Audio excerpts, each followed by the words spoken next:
And Logan is a prick who is just trying to throw his money around and try and repair his rep. Stand up. Stand up. Stand over here. Why? Stand over here. Let me see hands.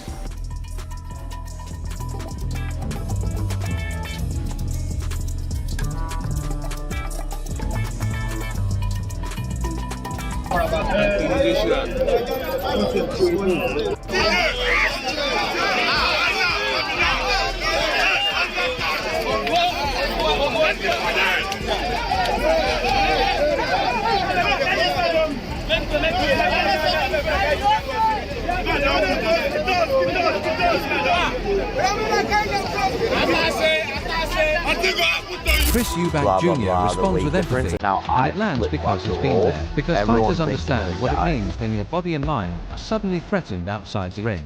And his words underline the gap between lived experience and internet theatrics. Well, that gap is swallowing reputations whole right now. And I'm telling you, this isn't over because resentment like this doesn't cool down quietly. It explodes later when nobody expects it.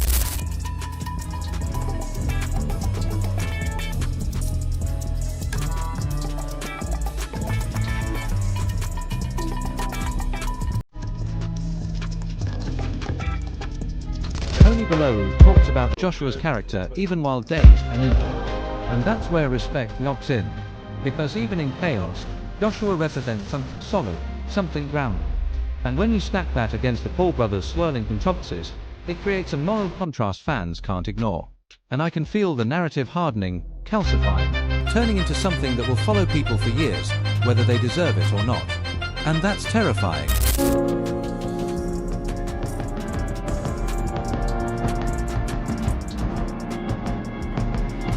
Now, the whispers about alleged FBI scrutiny refuse to die.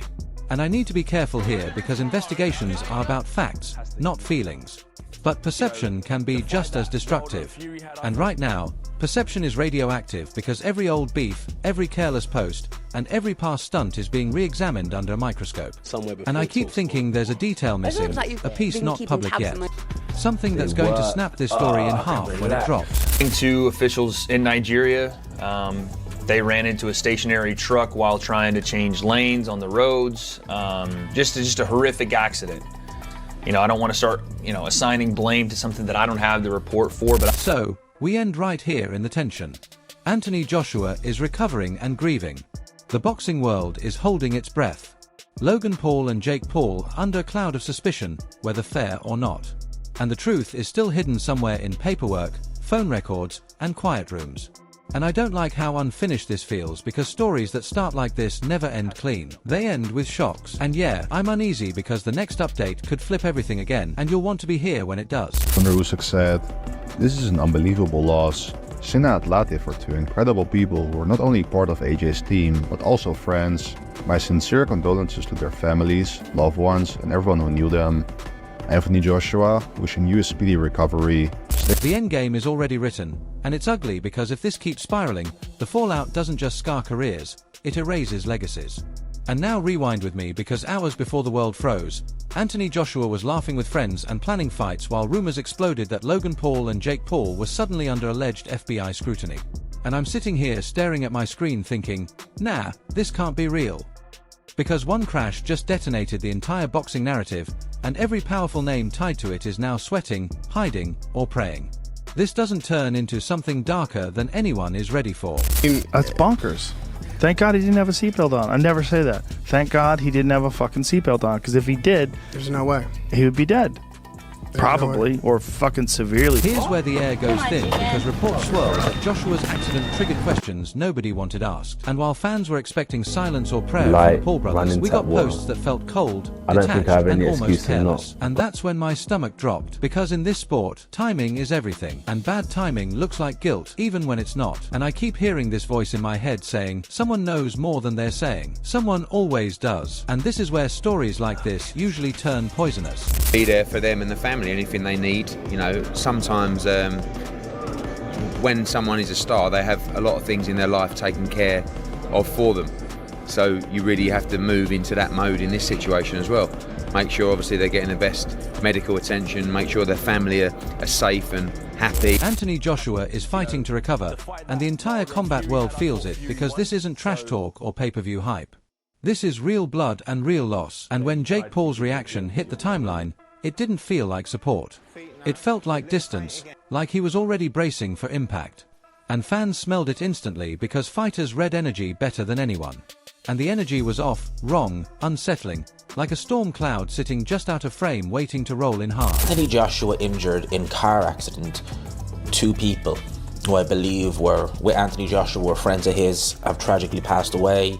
Before I carry on reading the article, the 2 people who have tragically passed, my condolences is all I can say to their friends and families. We'll definitely offer up some prayers for them. Logan Paul drops his tweet, and I swear the temperature drops another 10 degrees because again, the tone is casual, too light for a moment this heavy.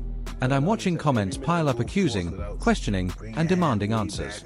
And you can feel the paranoia building because when 2 brothers already wrapped in controversy react like this to a tragedy involving Anthony Joshua, people start connecting dots that maybe shouldn't be connected. Bubbly But guy. once they're drawn, Gotta you love can't him, bro. erase Gotta them. love him. And that's the danger right here.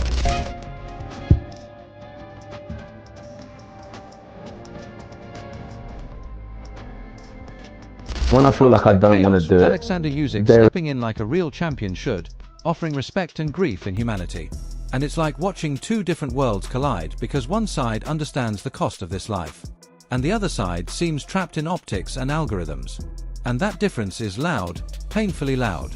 And it makes you wonder who actually belongs in this sport when things go bad, and who only thrives when the spotlight is fun and profitable. Sure if there was someone in the stationary truck. I'm not sure about that, so I'm not going to report on that, but the truck was stationary. And Anthony Joshua's SUV struck the stationary truck. Joe Rogan's reaction slices through the noise because he doesn't politicize it or farm clicks. He just stares at the reality that Joshua escaped something that could have ended everything. And that silence he brings hits harder than shouting because it reminds you how close this was to becoming irreversible. And while everyone else speculates, he's thinking about scans and damage and how fragile even the strongest heavyweights really are when metal and speed get involved.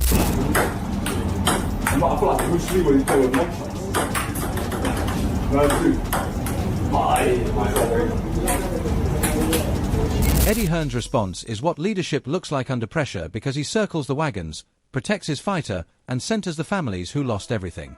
And watching that next to the Paul brothers' online behavior is jarring, almost embarrassing, because it exposes the line between responsibility and opportunism. And here's the thing nobody wants to say out loud yet, but I will. This line is about to get tested in public, and someone will fail it.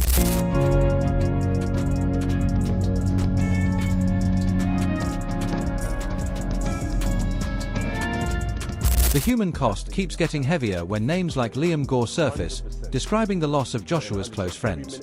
Because this isn't just recovery timelines and fight schedules anymore. This is grief layered on trauma. And every time someone treats it like content instead of a catastrophe, it feels disrespectful.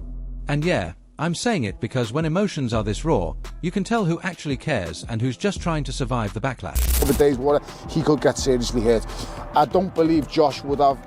I believe Josh might have some compassion in him. Yeah. Then Turkey allows comments, and suddenly we're talking about possible brain injury and long-term consequences.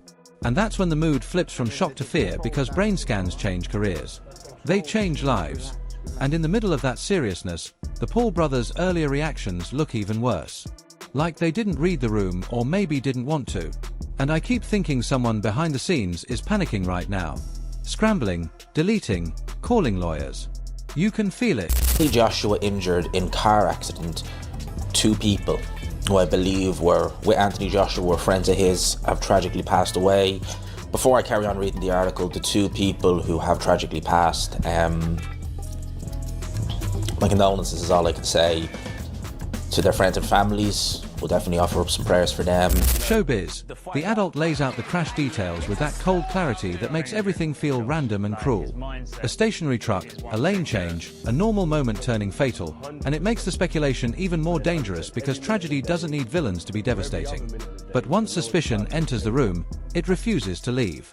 And with Logan and Jake Paul already polarizing figures, the spotlight on them burns hotter by the minute, ready to scorch.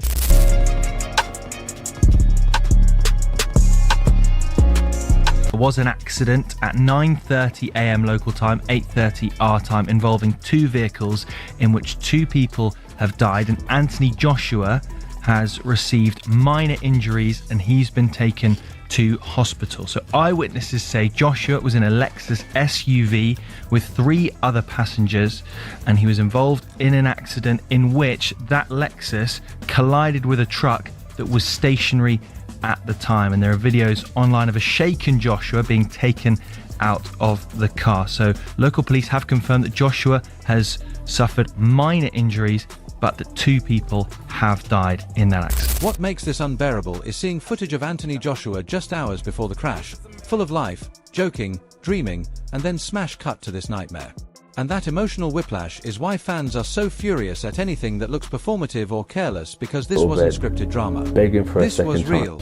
And when the Paul brothers every time seemed it gets detached, tough, it felt like a betrayal of the unwritten code fighters live by. And yeah, maybe that's harsh, but pain sharpens judgment.